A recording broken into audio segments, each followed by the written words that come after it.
They thought $12 was too small for anyone to notice. They were wrong. One sentence from that manager was about to cost his company more than he could ever imagine. It wasn't one mistake. It was a hidden system built to steal from thousands, one small receipt at a time. This wasn't a lawsuit over $12 anymore. This was about to become a $120 million reckoning. He walked into that courtroom as a single dad who lost $12. He was about to walk out having changed an entire industry forever.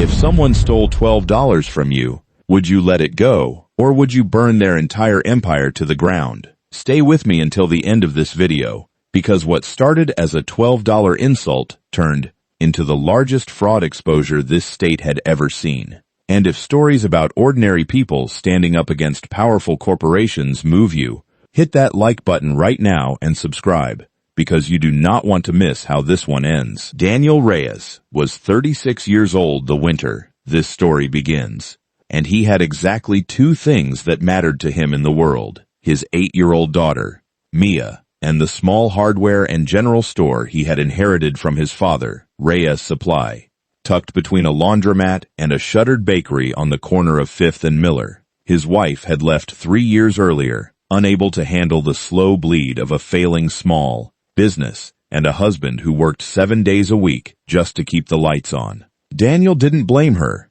Not really. He blamed the world for making it so hard for a man to keep a promise to his own child. Every night, no matter how tired he was, he tucked Mia into bed in their small apartment above the store and told her the same thing. "We're going to be okay. I promise." He said it so often that it had become less of a comfort and more of a prayer, whispered into the dark, hoping something out there was listening.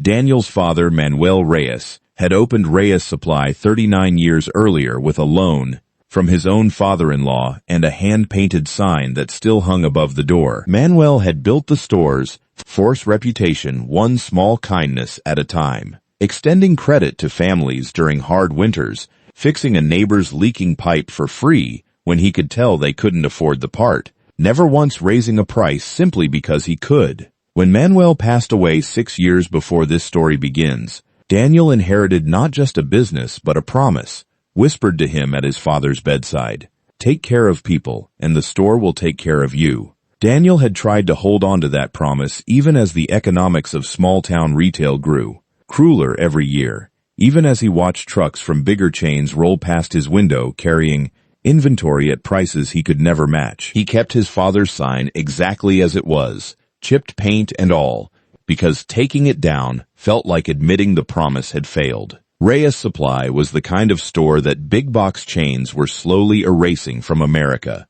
one town at a time. Daniel sold nails by the pound, cut keys by hand, and remembered every regular customer's name, their kids' names, and usually what they'd bought the last 3 times they'd come in. But 6 months before our story truly begins, a massive retail chain called Vantage Home and Hardware opened a superstore 14 minutes away, and Daniel watched his daily sales cut in half, then in half again. He started skipping his own meals so Mia wouldn't notice the grocery bill shrinking. He started answering the phone in a cheerful voice, even when creditors were on the other end. He was drowning, quietly, the way so many good people drown, without anyone around them, realizing how close they are to going under. It was a gray Tuesday afternoon when Daniel finally allowed himself a small extravagance, a $12 oil filter, and a coupon he'd clipped weeks earlier for the exact same item at Vantage, where it was $2 cheaper before tax.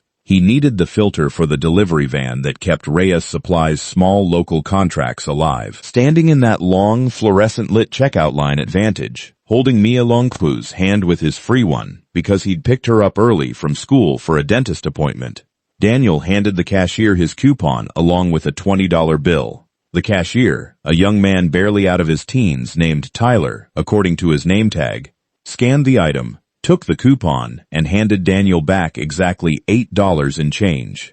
"That's not right," Daniel said, gently. "The way you correct a mistake, you assume is innocent. The filter's 12 with the coupon, so out of 20, I should get 8. He paused. "Wait, that is 8. Sorry, my mistake." He almost walked away. He almost let it go. The way he let so many small unfairnesses go because fighting them cost more energy than he had left to spend. But something made him glance down at the receipt in his hand, and there it was, printed in small gray letters, an item labeled Vantage Protection Assurance Fee for $4, a fee he had never agreed to, never been told about, and never seen mentioned anywhere on the shelf tag or the coupon, combined with a convenience rounding adjustment of $8 tacked onto a supposedly discounted item.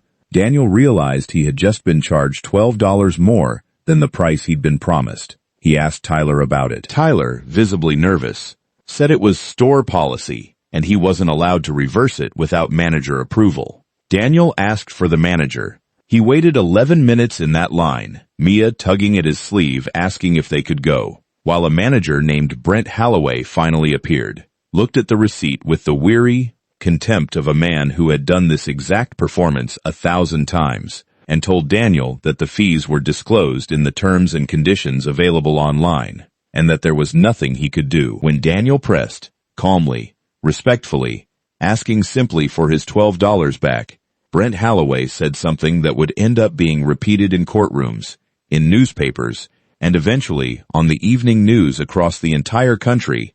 "It's $12, sir.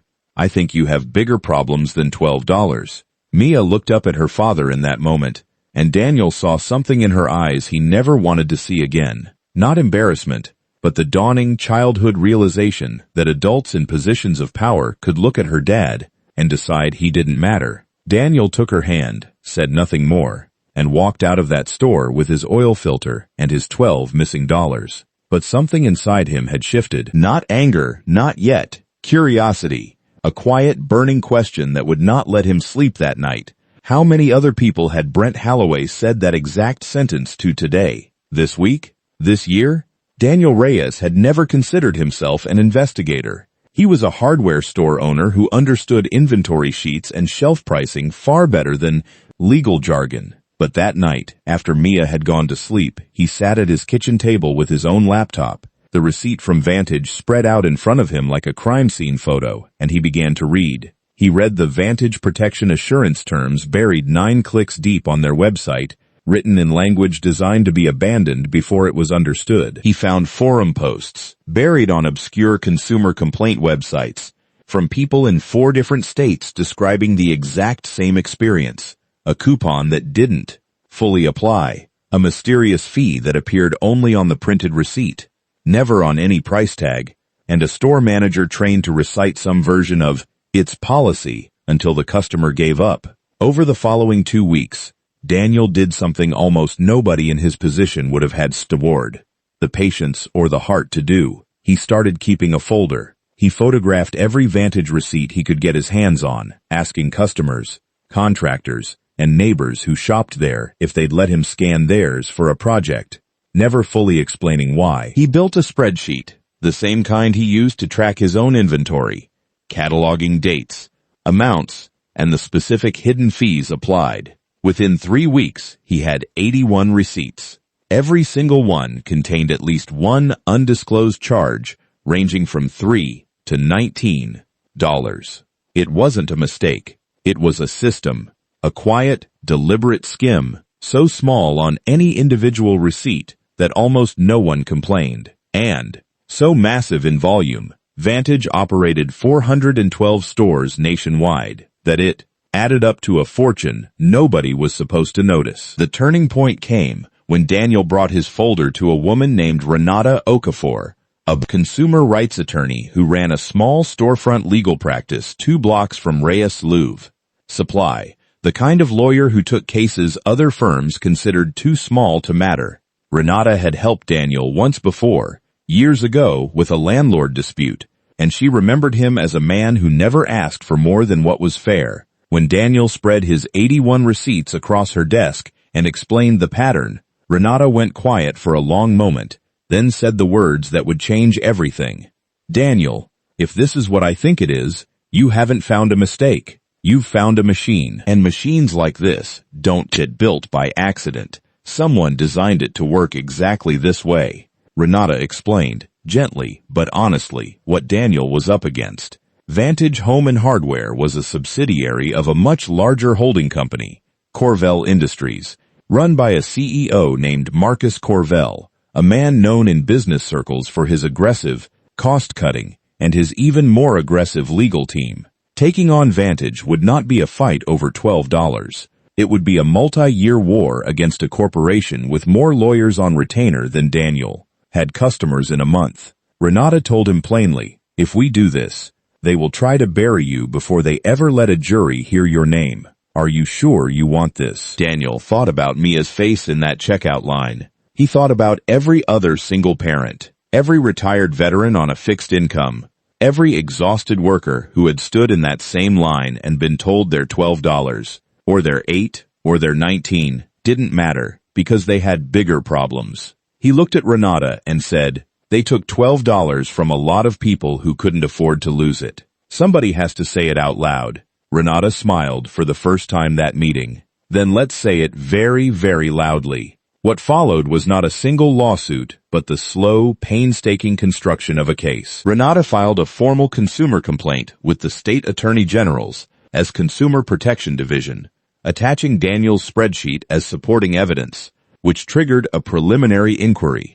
Meanwhile, Renata and Daniel began searching for more plaintiffs because a case built on one man's word against a billion-dollar corporation would be laughed out of a courtroom, but a case built on thousands of identical, independently documented complaints would be nearly impossible to dismiss. They set up a simple website, no logo, no branding, just a plain page with a single question: did Vantage Home and Hardware charge you a fee you didn't agree to? Within the first month, 400 people had responded. Within 3 months, it was over 6,000.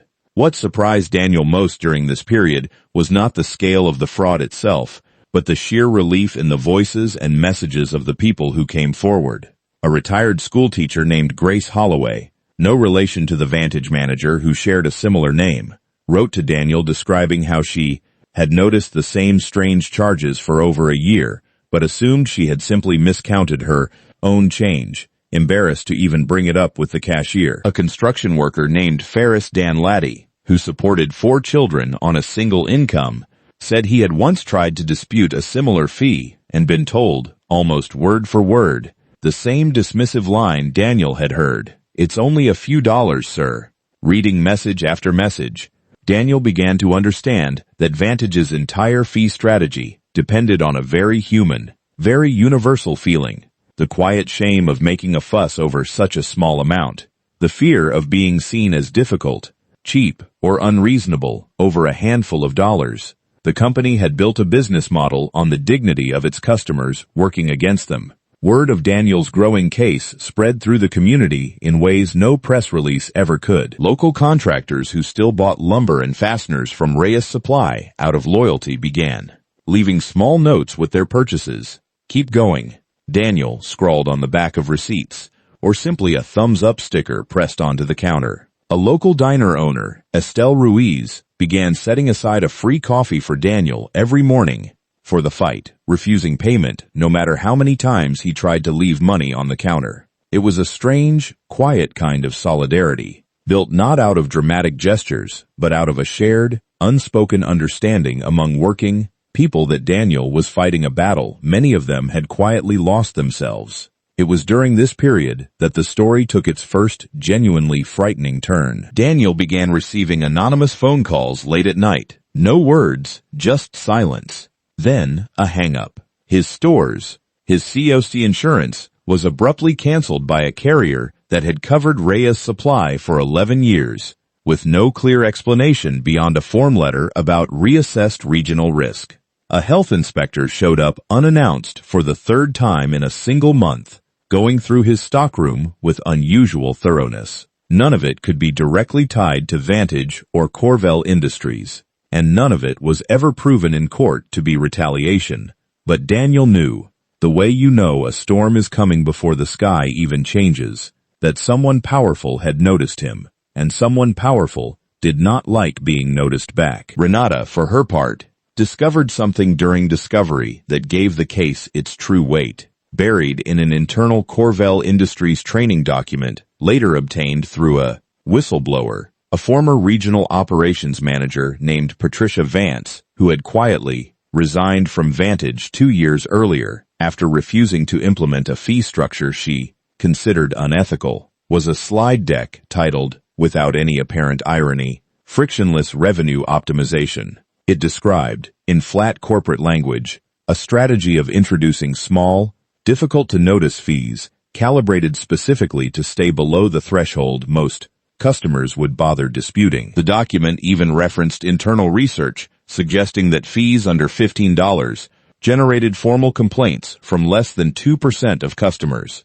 Marcus Corvell's own signature appeared on the approval page. Patricia Vance's own story, which Renata pieced together slowly over several long conversations, added a human weight to the case that no spreadsheet ever could. Patricia had spent 11 years climbing the ranks at Vantage, believing genuinely in the company's early mission of affordable hardware for working families, the same mission that had once made her proud to wear the uniform. When the Frictionless Revenue Optimization program was rolled out to her region, she had raised concerns twice in writing, both times receiving replies from corporate leadership assuring her the fees were legally reviewed and industry standard. When she pushed a third time, requesting the fee structure be presented transparently on shelf tags, she was quietly moved to a smaller region with a demotion disguised as a lateral transfer and resigned 4 months later rather than continue implementing something she could no longer defend to herself in the mirror each morning.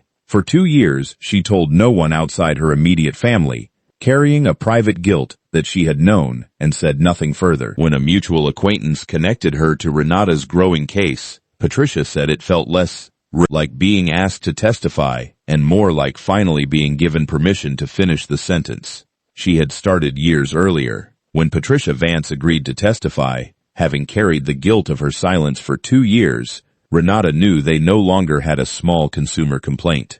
They had a documented, board-approved scheme to defraud millions of customers across the country, one $12 theft at a time. The case was reclassified as a class action lawsuit, Reyes v. Corvell Industries, with Daniel Reyes named as lead plaintiff, the ordinary man whose refusal to simply accept it as $12, sir, had cracked open a fraud worth, by the plaintiff's expert economic analysis, well over $100 million in unlawfully collected fees over a 6-year period. The months that followed tested Daniel in ways he never expected. Reyes Supply, already struggling, lost its remaining wholesale contracts one by one, each cancellation citing vague restructuring reasons that Daniel suspected, but could never prove, traced back to pressure from Corvell's extensive business network. He fell behind on rent for the apartment above the store. Mia started asking why they hadn't had the good cereal in weeks,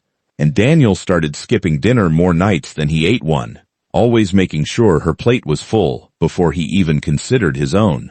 There were nights, sitting alone in the dark store after locking up, when Daniel questioned whether the fight was worth it, whether his own daughter's stability was too high a price to pay for a principal. He called Renata one such night, ready to withdraw, ready to let it go the way the world seemed to expect him to. Renata listened to him for a long time without interrupting, and then she said something Daniel would repeat to Mia years later as the moral of the entire story. Daniel, you didn't start this fight because it was safe. You started it because it was right. Those two things were never going to be the same thing at the same time. But right doesn't stop being right just because it costs you something. Daniel stayed in the fight, and slowly the tide began to turn. A financial journalist picked up the story after Renata leaked a redacted version of the Frictionless Revenue Optimization slide deck to a business reporter she trusted. The story went from a regional news segment to a national headline within 72 hours. Hardware store owner's $12 dispute uncovers alleged nationwide fraud scheme. Overnight, Daniel's inbox filled with messages from strangers across the country thanking him, sharing their own receipts, telling him he had given voice to a frustration they didn't even know they were allowed to be angry about. Vantage's stock price, publicly traded under its parent company, Corvell Industries, dropped 9% in a single trading day. Marcus Corvell, who had never once acknowledged Daniel Reyes by name, was suddenly forced to answer questions from shareholders on a hastily arranged investor call, insisting the fees were fully disclosed, and the case was without merit. The exact same words, dressed up in a suit, that Brent Holloway had used in that checkout line months earlier. In the weeks leading up to trial, Corvell Industries made one final attempt to end the case quietly. Their attorneys offered a settlement of $4 million, contingent on a strict confidentiality agreement that would have sealed every internal document, including the frictionless revenue optimization slide deck, permanently from public view. It was, by any ordinary financial measure, an extraordinary sum for a man who had once counted every dollar of a delivery van repair bill. Renata presented the offer to Daniel without pressure either way, telling him honestly that no one would blame him for taking it. Daniel sat with the number for 2 full days. He thought about Reyes Supply's debts, about Mia's college fund that did not yet exist, about how much $4 million could change his daughter's life overnight. Then he thought about Patricia Vance, who had risked everything to hand him the truth, and about the 6,000 strangers who had trusted him with their own quiet humiliations. He turned the offer down. If we take the money and bury the truth, he told Renata, then Brent Holloway was right. It really was just $12, and none of this ever mattered beyond my own bank account. I don't want to win that way. The trial itself, when it finally began, 14 months after that gray Tuesday afternoon, lasted 19 days. Daniel sat in the courtroom, every single one of them, in the same worn but neatly pressed blue button-down shirt, because it was the nicest one he owned, and he wanted to look like he respected the process, even if the process had spent over a year trying to grind him down. Corvell Industries brought in a defense team of 11 attorneys. Renata brought herself, one associate, Patricia Vance's testimony, 6,200 documented receipts, and Daniel Reyes. The most powerful moment of the entire trial, the one that would later be replayed in news segments and quoted in law school ethics classes, came when Daniel was finally asked, under oath, by Corvell's lead attorney, why he had pursued a case over such a trivial amount of money. Daniel was quiet for a moment, and then he answered without raising his voice. It was never about the $12, he said. It was about a company deciding, in a boardroom, exactly how much they could steal from a person before that person would be too tired, too busy, or too ashamed to say something.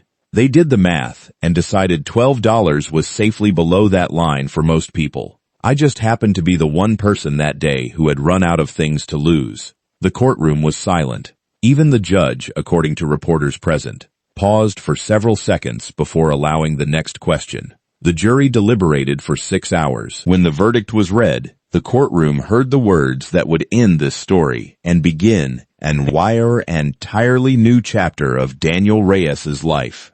The jury found Corvell Industries liable for systemic, deliberate consumer fraud across its Vantage retail division and awarded the class action plaintiffs $120 million in combined compensatory and punitive damages, the punitive portion specifically justified, the jury foreperson later explained to reporters, by the internal documents proving the fraud had been designed, tested, and knowingly approved at the highest levels of the company. Daniel did not celebrate the way people might imagine.